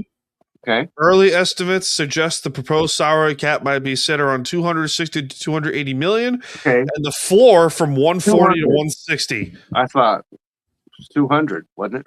So I thought that's what I thought. no, 140 to 160 is the floor. 260 to Instead of 280. 16 million, like what Florida be doing. Yeah. So Yeah. I have a question. So how? What? Like, if it's like, I get what baseball's trying to do, but 260 million to 280 million for a salary cap. Okay, with all due respect to your Dodgers, let's Kevin. get this in perspective, all right? Because the okay. proposed salary cap for the NFL for next year is 301.2 million. Yeah. For this offseason, right? Yeah, coming up this season, which is an NFL record, by the way. Oh, that's just delightful. Yeah. So you're telling me baseball, you're trying to come up with a salary cap that's lower than that? Well, I can kind of see it because football is a money printing Football machine. generates a ton of revenue. Yeah. It does. Yeah. It does. Baseball does not. Let's be honest. That's what I was Especially going to the say. Dodgers. Baseball. Out of the Okay. four major sports, we're talking baseball, hockey, basketball, football. I think basketball generates slightly more revenue than baseball does. Slightly. Not a whole lot, but slightly. Because let's be honest here, the ratings of the NBA have tanked the last several years. Hockey's improved, thank God. True. But True. but there was a point where hockey's salary cap was something like $50 million. Yeah.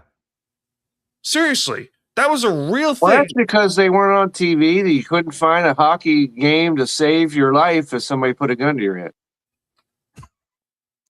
So I'm convinced, Dustin, that Kevin has a torture chamber. No, I don't. I'm know. convinced where he makes you listen to his fantasy advice and has gasoline in your head. Man. Oh, man. Which I'm going to need, by the way, because I am way behind on my fantasy baseball prep. I am way behind on it. okay, But Kevin makes you, ties you, staples you to a chair, duct tapes your mouth shut. he just screams in your face, "Don't draft Tanner Houck." Don't. And then gives you an entire oral history of the history of cheeseburgers. That's awesome. Oh, man. That should be a new segment called Kevin's Torture Chamber. Oh, No one's gonna get that joke.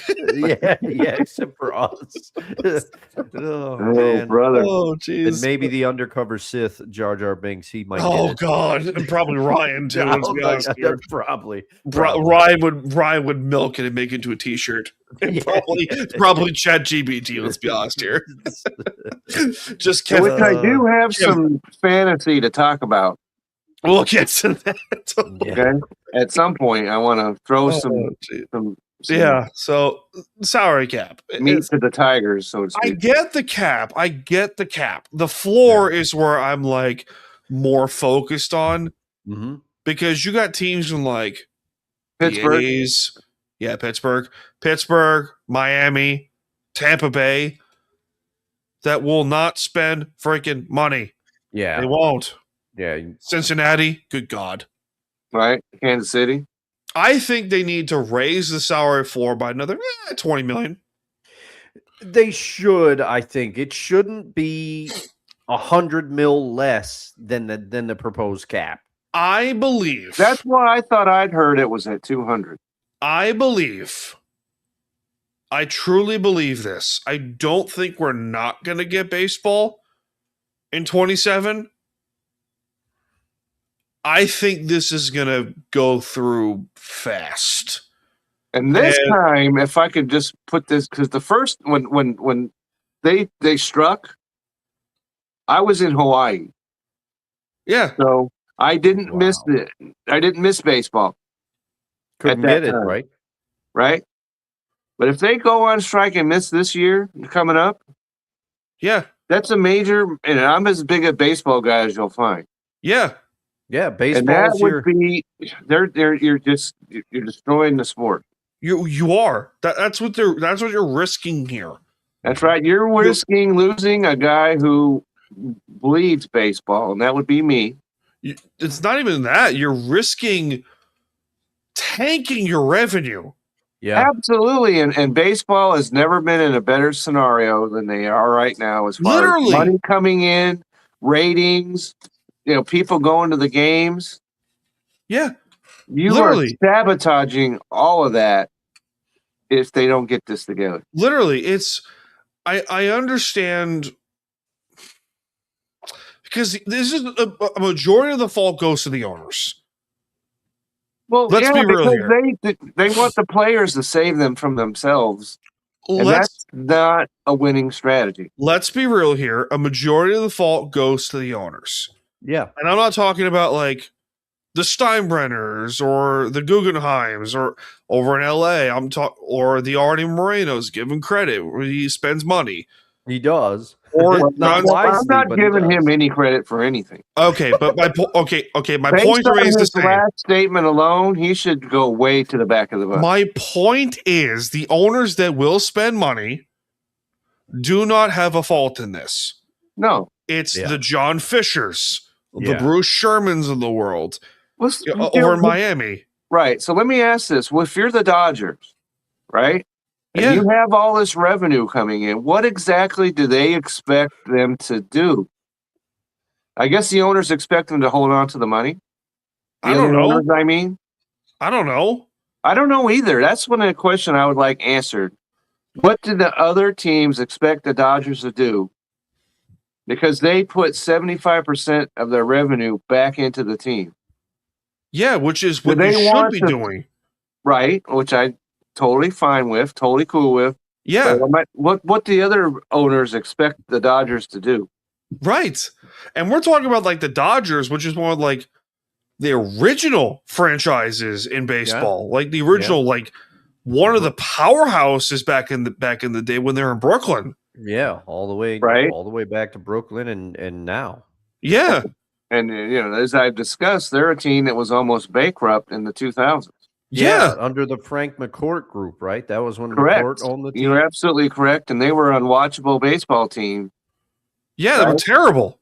Terrible, which like the Seahawks was in the 90s. Yes. Yeah, which tears out my insides because I'm a Seahawk guy. I'm a Dodger guy. The Jazz are currently doing that. Oh, Jesus. That's right.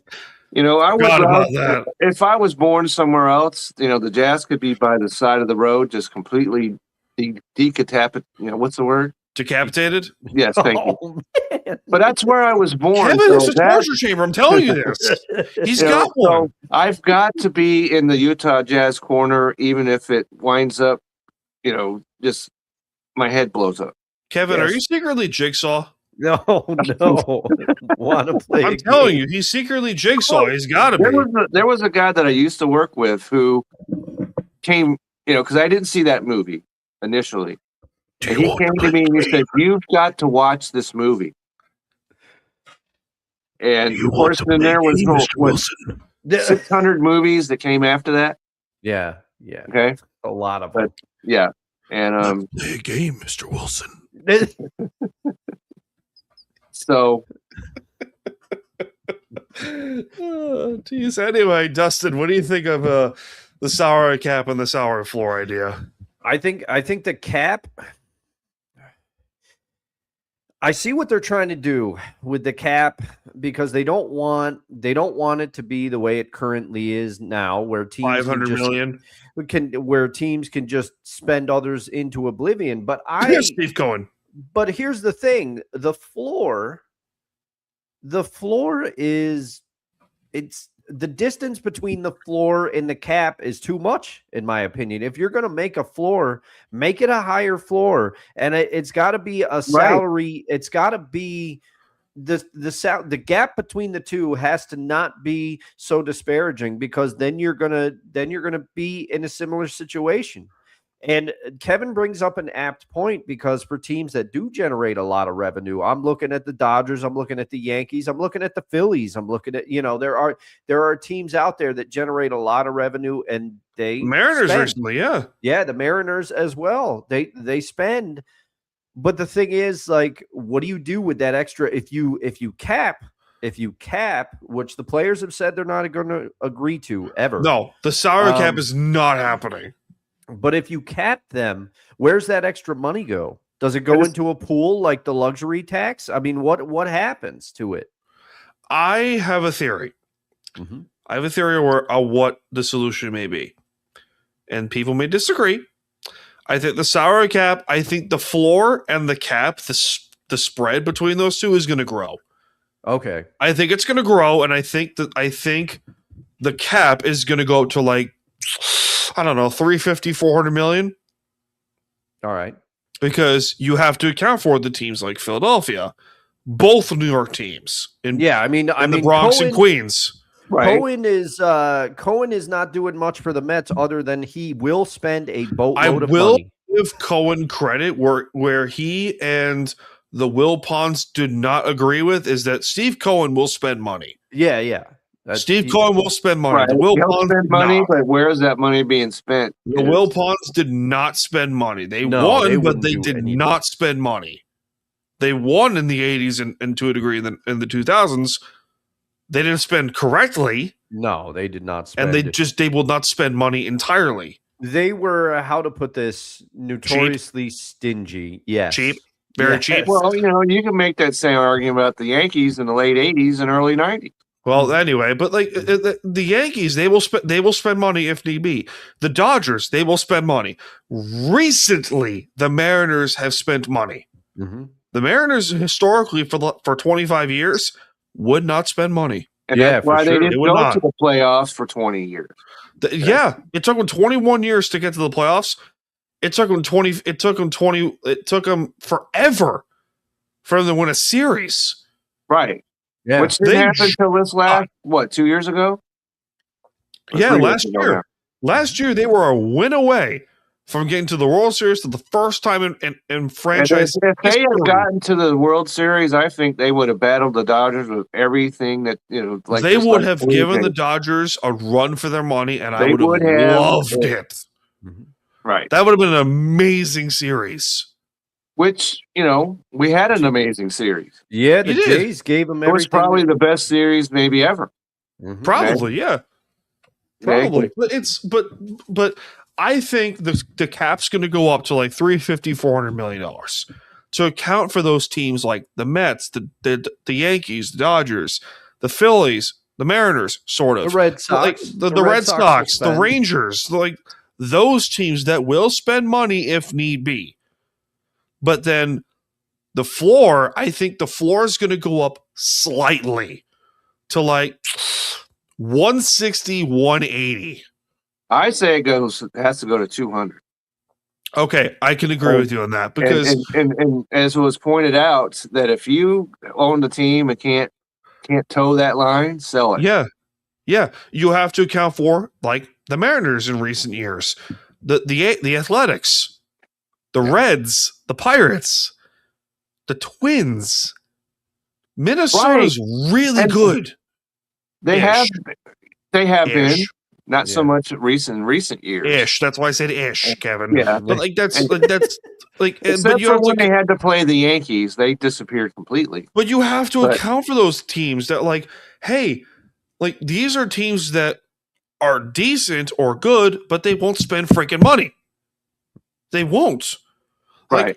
Miami. Miami's a perfect example of a team that should be great when you consider the geographical location of where that team is located. Right. Miami. Cuban baseball is incredible. Okay? When you talk about the like that area, the Dominican Republic, Cuba, that area is littered with baseball talent. Littered. Yeah. The Marlins should be great. They should But be. Just look at the Miami Heat. But you look at Okay. historically that franchise. You can't get into a Miami Heat game. You can't. You can't. You can't do it. You can And get if into you a Marlins mention- game for $20 Yeah. Yeah. for great seats. For great That's seats. because there's 800 people there. And that's a great ballpark. And it's enclosed. Because Miami can be pretty unpleasant in the summer. Same with Yeah. Tampa. Okay. Yeah. But Yeah. that's not an argument because it's enclosed. Yeah. And you've But seen that- it on TV when Shohei Ohtani hit his 3 homers. It looks like a great ballpark. It's a great ballpark. I have not been to it, but a it great looks like a ballpark. great ballpark. Well, like you look at, but the Marlins are the best example. They had, like, at one point, their entire outfield in 2017 was Giancarlo Stanton, Yeah. MVP, Right. Christian Yelich, former MVP, Marcell Ozuna, former All-Star, and they had pitching that was half decent, but their outfield was phenomenal. They had talent up the. It was Right. I don't know what happened. Maybe it was Jose Fernandez's passing. Yeah. I mean, He was 'cause He was the best pitcher they ever had. Yeah. And he was going to be their ace for years to come. For You could see it. years. You could see it. You could Yeah, see it was unfortunate what happened, but like Right. that's a perfect example of teams that should be great in Miami, Right. but they just won't spend freaking money. Right. And they remain, the answer to a trivia question, who's the only team to win a World Series and never win a division title? The Marlins. Marlins was the answer. Marlins. They won 2 rings. World Series Oh and my not God. a single division championship. I gotta send you a clip because Dan Lebitard, who I've trashed in this program before, but he was my hero. When the Giancarlo Stanton trade happened, when Derek Jeter and Bruce Sherman were co-owners of the team of the Marlins, when they traded Stanton, he had Rob Manfred, the commissioner of Major League Baseball, on his radio show, and he straight up asked him, Rob Manfred, did you know that the Marlins were hemorrhaging money and slicing payroll? Did you know? Under your watch, did you know this? And that's a guy who loves his city of Miami. Yeah. Loves his city. I will give Le Batard all the credit in the world for basically giving the middle finger to ESPN corporate and basically said, nope, I'm asking the tough questions straight up. Did you know that the Marlins were going to slash payroll? Did you know this? And Rob Manfred could not answer the question because he knew. Yeah. Pretty simple He question. knew. It's a pretty simple question. He knew. He knew the answer to that question. He just didn't want to answer it. What are you gonna do? Oh, we got to go to commercial because before one of us blows a gasket. Yeah. So, that being said, ladies and gentlemen, we'll be right back after word from one of our sponsors. This show ain't free, so time for some ads. Righteous Felon Craft Jerky is the official jerky of Belly Up Sports. For over a decade, Righteous Felon Craft Jerky has led the American meat snack revolution by concocting delicious, adventurous, U.S.-sourced jerky recipes for uncompromising carnivores across the country. With 15 different flavors to choose from, Righteous Felon has all jerky lovers covered, and by using promo code BELLYUP, you will get 15% off your purchase at RighteousFelon.com. Do your taste buds a favor today and rip into a bag of Righteous Felon jerky. All right. So, Kevin, you have fantasy advice ready I do. for hopefully 5 minutes because we are Okay, an hour and 45 minutes in. I know nobody out there believes we know how to, shorten things up, but Right? so and just the other day, because I'm active on Reddit and stuff, and the question came into the fantasy baseball site of is mock drafts, are they important? Okay. And a lot of answers came in there saying that they're not important, which I adamantly disagree with 100%. And this is why. So let's say it doesn't matter if you're new or a guy like me who's been doing it for years. And so when you're approaching your draft, you can do a mock draft and you can change your strategy. You can, if you like pitchers early, you can do that and see how it develops later. If you like to take hitters, you can do that and see how it develops early. If second base and third base are extremely slim this year. Okay. So maybe you want to concentrate on that early and you could see how things flow from there. So when you're in their actual draft, because there's people that you like. Yeah. And that right before you draft, someone's going to, grab that person and you're going to be like, oh, damn it. So if you're not practicing that and know how to pivot a little bit, you're going to be stuck and all of a sudden your clock's running down and you're going to make a decision that you're going to regret later. So, and plus to me, mock drafts are fun. Okay. Yeah. So mock drafts, I think, because when I first sat down and just pulled up a fantasy baseball app and I was taking players, I didn't know what I was doing. Okay. And then all of a sudden then you're in the league and now you've got 8 relievers and you didn't need any of them. So do the mock drafts and learn about the players, of course, and just have fun with it. And also, as I think I mentioned last week, that this guy invited me to be a part of his league and then wanted to draft last Monday. Yeah. I'm like, no. Nope. We're not doing a draft. And then he moved it to the week before the regular season, which is, if you're into fantasy, that should be the answer no matter what league it is.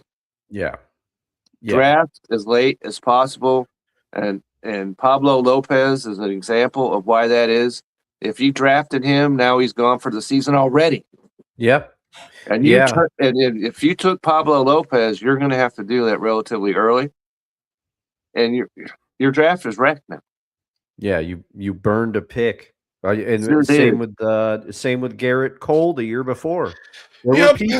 were people that So- drafted Garrett Cole, and that was it. That's right. So do your drafts as late as you can, and do mock drafts, and do them, and have fun with it, because I don't know how many drafts, and Dustin, you can certainly agree with this, where you're in it and you're targeting a certain guy, it's getting close to your pick, and you're getting excited because you're going to get your guy, and then the guy right before you, grabs him, Yep. and you're like, oh man, what do I? Yeah, then you're kind of scrambling. You're scrambling, and the clock's running, and then you wind up taking somebody that you don't want. Nope. Get yourself used to it. So do mock drafts and have fun with it. And that's my advice. Mock drafts, I think, are extremely important. Mm-hmm. The NFL Combine's underway. NFL Combine's underway. Talk about this. And, the one guy that stands out to me is Diego Pavia. Why is that? Because, well, as we've noted in the past, he went to New Mexico State, first of all. Oh, yeah, that's So- right. That's right. So, Before I went to Purdue. no. Vanderbilt. Before he went to Vanderbilt. Close enough. And it's interesting because he was saying that our brains don't mature till we're 25 or whatever crap that was, and she said it's true, but but he's 24. Okay, 24 is Okay. mature enough to know and make your own decisions, and him saying that I'm listening to Johnny Manziel, probably not the best thing. Okay. Huh?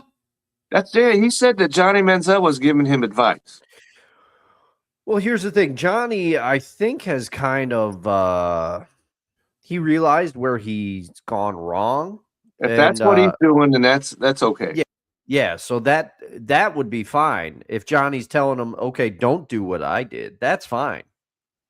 Okay. Okay. But Johnny Manziel was, I remember in high school when he was at the peak of his powers, Johnny Manziel. And people were like, oh, Johnny Manziel is going to be the next great quarterback of all time. He's going to be the all-time great, blah, blah, blah. Skip Bayless famously said he will be bigger he will be bigger than in the city of Cleveland than LeBron James will be. Oh yeah, I forgot about that. And then 2 years later, the Cavs won the NBA Finals. Johnny Manziel made 8 starts in his NFL career. 8. It's so difficult to evaluate players, particularly the quarterback position. It is, and people forget who one of the worst picks ever, Jamarcus Russell. In honor of the Raiders having the first overall pick this year. Oh, man.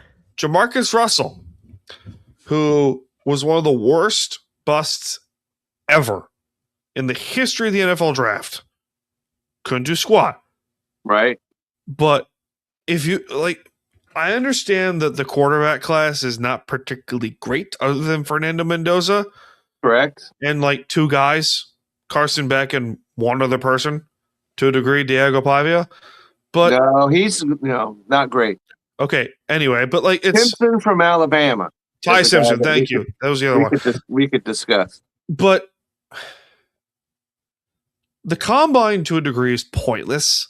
It is. Because I'm glad you're making that point, because it's a week-long workout. That's all it is. Right? And you got guys that are offensive linemen that are showing how high they can jump, like that means anything. Okay, so that's the thing, because if you need an understanding of how does this guy move, DK Laterally, Metcalf, I get that. Famously, DK Metcalf had a horrible combine, other than this 40-yard dash. Yeah. Didn't have a great combine. And if someone says, oh, their combine film was awesome, I'm like, great, what's their actual game film like? That's exactly right. What's their game film and their stats? That's all I need to know. That's all I need to know. That's right. The combine is so pointless. But let's also remind each other. The only reason why the combine's important at all has nothing to do with the prospects they're looking at, because everybody gets together and that's where they're talking free agency. That's what I was going to get to. Free agency's in 2 weeks. Yeah. Free agency's in 2 weeks, guys. So the new NFL season begins tomorrow. Pretty much, yeah. So March 1st is the first day of the NFL calendar. So yeah. An exciting time it is.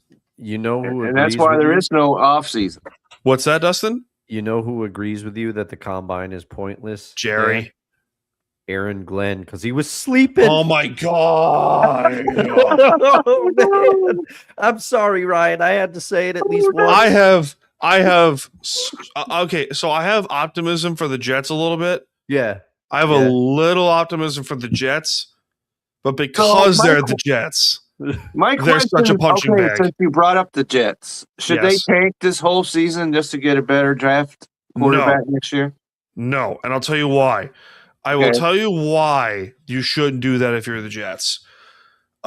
Here's what I think they should do. Here's what I honest to God think the Jets should do. Okay. They should take the kid from Miami, Ruben Bain, or Arvell Reese from Ohio State, second overall. Upgrade that pass rush. Because their pass rush was not particularly great last season. Couldn't. No. And then with the second of their 2 first-round picks, if Caleb Downs drops, which is possible, very possible, but possible, not likely, but possible, to like 16 or wherever the second first-round pick is for the Jets, take him. Take him. Because he can do everything. He could do next to everything at safety. Okay, it's so like you know how like there was a lot of Seahawks fans that were raving on Nick Emenwari prior to the draft. Yeah. He's Nick Emenwari, smaller and faster. That's something. That is so given that information. Yep. If you're the Jets now, do you go after Malik Willis? No, and I'll tell you who I think the Jets should target. Call San Francisco. All for Mac. For Mac Jones. Okay. We can get Mac Jones, I could get behind that. So if you're not going to tank the season, then yes, I would. Here's why. Because the team that just won the Super Bowl at Sam Darnold, who was a proven commodity at quarterback, Malik Willis is not. And if you are expected to seriously, drink the Kool-Aid and whatever, or put all your eggs in one basket of Malik Willis, who has been nothing for a better part of his entire NFL career. He's been nothing other than like 8 starts. You're paying $30 million for a year, for 5 years, for like 8 starts of Malik Willis. You're out of your mind. So what you do is you call San Francisco, you trade for Mac Jones, who is essentially what you want to be, is you want to be a guy that's not going to do too much, but do just enough to where he can win 8, 9, 10 games. Not saying it's going to happen for the Jets, but that's what you should do. Because are you really going to put all your eggs in the basket of Justin Fields again? Well, that was my point. If you want to tank the season, that's exactly what I would do. But they're not going to do it. But like Ryan has been the defender of Aaron Glenn to a degree, but he did say the Jets have some optimism here because they have $100 million in cap space this year, potentially this year and next year as well. And they got those draft picks now. They got 5 first-round picks the next 2 years. So screw it. See what you can do for 2 years. Well, and I agree with you, Dan. And here's the other wrinkle that I would throw into the room. Because I'm going to make the argument that if you're Green Bay, you have to hang on to Malik Willis. You got to, because Jordan Love. You have to. Yes, exactly. What has happened for the last 2 seasons? Jordan Love has missed time. And what has Malik Willis done in both of those? He shined. He filled in admirably. Yeah. The only issue with that, Dustin, is because he's a free agent. He is a free agent, and he's going to get money from somewhere. He's going to command He's money, going to price himself right out of Green Bay. but clearly, here's the thing. If I'm the Packers, you have to dole out money because having depth at the backup quarterback position, we saw it a couple of years ago when Aaron Rodgers went down for the Jets. The Jets had nothing. They had to turn to Zach Wilson, and we know how that worked out.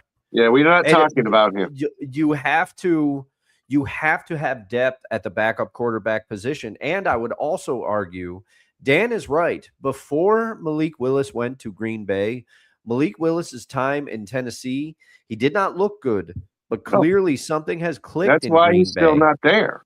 Yeah. Something has clicked in Green Bay for him. And if you're the Jets, you can't go after somebody like Malik Willis because guess who's a similar skill set to Malik Willis? The Jordan guy you Love. already have, Justin Fields. And Jordan Love. Yeah. And literally Jordan Love. Literally. It's the same dang quarterback. Literally the same. Like, that's why, like, they see shiny toy and they're like, ooh, let's pay $50 million for Justin Fields. Oh, and I mean for that, because I was a defender of the move. I said, man, Justin Fields has talent with his legs. If you get the right people around him, I thought he kind of got run out of Chicago on a rail, especially after how he showed up in Pittsburgh a little bit. He had him 6-2. He had Pittsburgh 6-2. Yeah, and then the Mike Tomlin being a moron that he usually is. But anyway, but clearly he couldn't make the throws because I've seen a lot of smoke. Ohio State Justin Fields was awesome. Yeah. He was awesome at Ohio State. Yeah. That's a defense I will make. For sure. But yeah, if you're the Jets and like Aaron Glenn to a fault has got some potential as head coach. Upgrade that defense for the love of God and trade for Mac Jones. Yeah, I think as long as they were talking about Mac Jones and not Kyler Murray. Oh, Murray. Oh, God. If you bring Kyler Murray, because that's what I've heard, that potential landing spots for the Jets could be Kyler Murray. If they do that, that is catastrophic for them. Yeah, because I'm not again, Kyler Murray's arm is better than Justin Fields' arm, but their ability with their legs, it's pretty comparable. And we saw what that was for the Jets. We saw it. You don't need a slightly better version of that. No, you don't. No. You don't at all. That's right, because you already have that. And if you upgrade your offensive line a little bit, then okay. That being said, we've been doing this for 2 hours on cue. On cue, 2 hours. Yeah. So that being said, be sure to follow our shows and stuff like that. Kevin Fantasy Advice, Dustin for No Credits Required. My name is Dan Cruz. Kevin Wilson is coming from the great state of Texas. Dustin here from the capital region of Albany, New York. I'm coming to you from the beaches of lovely Long Island, New York. This has been Time to BS, and we'll see you all in this life, and we'll certainly the next one. Cheers. Have a good weekend.